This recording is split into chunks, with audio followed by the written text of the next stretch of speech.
Hello everyone, Namaskar. आज की video we'll be talking about the last 10 days for prelims 2023. The countdown has already begun. Today is the 10th day per se, 9 8 7 6 5 4 3 2 1, and you'll be at prelims. So in these last 10 days there are some basic things that I want you to keep in mind. And ये सिर्फ पढ़ाई से related नहीं है. A lot of them are also related to the idea that you have to keep fit in these last 10 days. Right, कि you've been preparing for 6 months, you've been preparing for 1 year, could have been longer. अगर उस दिन बुखार हो जाता है, you get fever, you get a heat stroke, all of these things will waste a year's worth of effort. So please pay attention to your physical fitness. पानी पियो, exercise करो डेली बेसिस पे. I would now recommend up to 15 minutes of meditation a day and 30 minutes of exercise, because these two things form the backbone of everything else that you've been doing so far. You don't want to waste your hard work, you don't want to waste your effort, so I would recommend, if you've not been doing that so far, अब at least last 10 days में daily थोड़ा exercise and थोड़ा meditation will be very helpful for you. Then rounds, attempting the paper in rounds. Generally a lot of people have been telling me that round 3 नहीं हो पाता है, भूल जाओ round 3 को, forget it, मतलब kick it out of the window. The entire point is that if you've used this system of rounds, so it's a very simple system to help you manage time. क्योंकि 1 to 100 question करने का कोई आपको bonus marks नहीं मिल रहा है. आसान question ढूंढो, पहले करो. सेकेंड राउंड में उन क्वेश्चंस को करो जो आप एलिमिनेट कर सकते हो, so that you have a better chance of scoring more marks.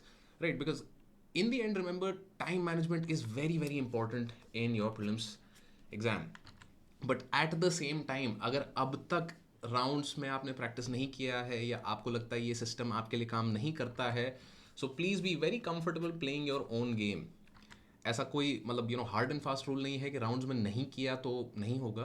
But generally what I found, not just from my personal experience but from my experience of guiding a lot of aspirants also, कि भाई अगर कोई rounds में करता है, they generally see positive results out of it. If you've not tried it so far, I would suggest कि एक बार at least try करके देखो.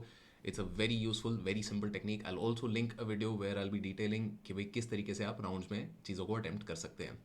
Then coming to the idea of narrow your focus. अब इस moment पे कोई नया material, कोई नया सोर्स लेने की कोई ज़रूरत नहीं है. अगर कोई आपको बताता है कि ये मैजिक मटेरियल है, इसमें से 80 क्वेश्चन आएंगे, डोंट बिलीव देम. बिकॉज आए ना आए कोई गारंटी नहीं है. आपका दिमाग ज़रूर ख़राब हो जाएगा and you will feel the stress and anxiety, क्योंकि कोई भी नया material you take up at this moment, you will see some new info, and some new info is enough to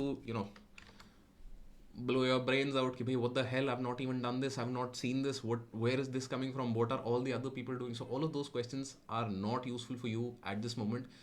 Please stay focused, do the same books and PYQs and test reviews जो अब तक आप करते आ रहे थे, उन्हीं चीज़ों को बार बार बार बार बार बार अगर आप करोगे तो then that will be very useful for you. Do not run after new info, do not run after new sources, new videos. All of these are simply a recipe for anxiety and stress, which is something that you should ideally avoid in these last 10 days. Finally, mock tests.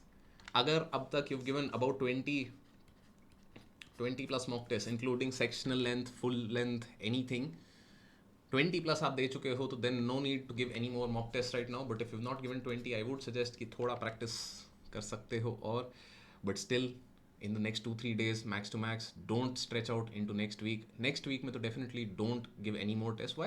For the very simple reason कि अब अगर low score आता है, then you'll lose confidence.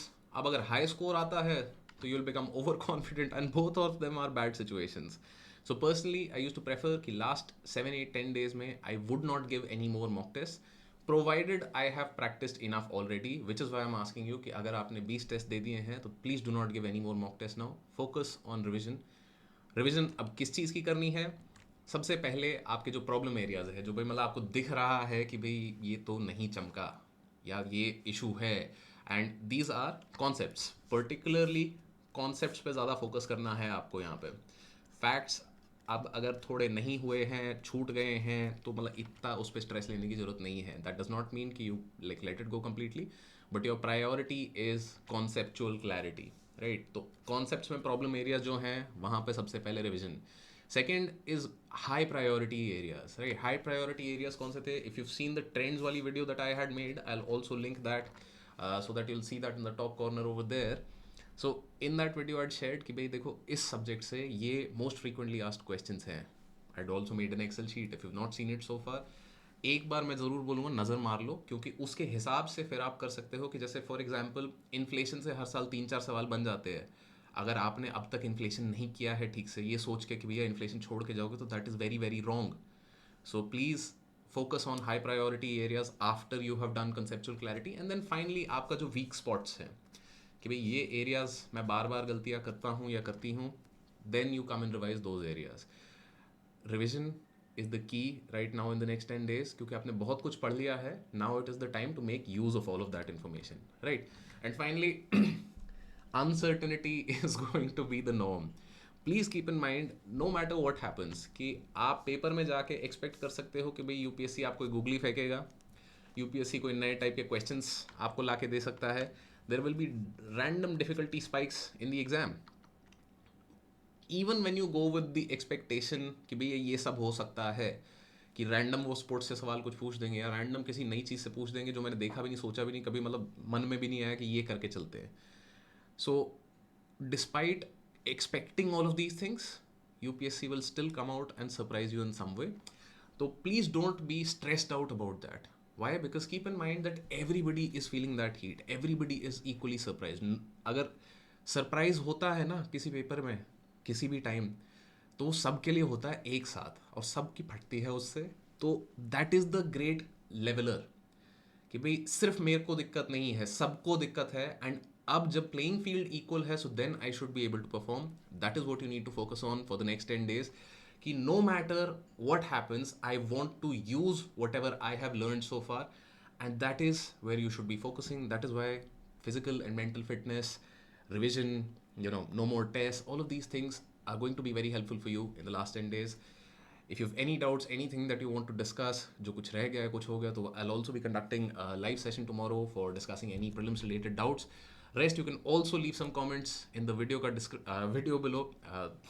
Description वगैरह छोड़ो, बल्कि video के नीचे you can leave some comments and I'll try and get back to all of them as quick as possible, because again prelims is approaching. With that, I'll end this video. Let's keep it short. Best of luck for your journey and लग जाओ. Last 10 दिन है, जितनी मेहनत करनी है 12 घंटे 15 घंटे निकालना, जो निकालना है करो, क्योंकि यही वो लास्ट का स्ट्रेच है जहाँ पे अगर मेहनत ठीक से कर ली, अगर यूज़ ठीक से कर ली चीज़ें, you will get to give mains. Best of luck.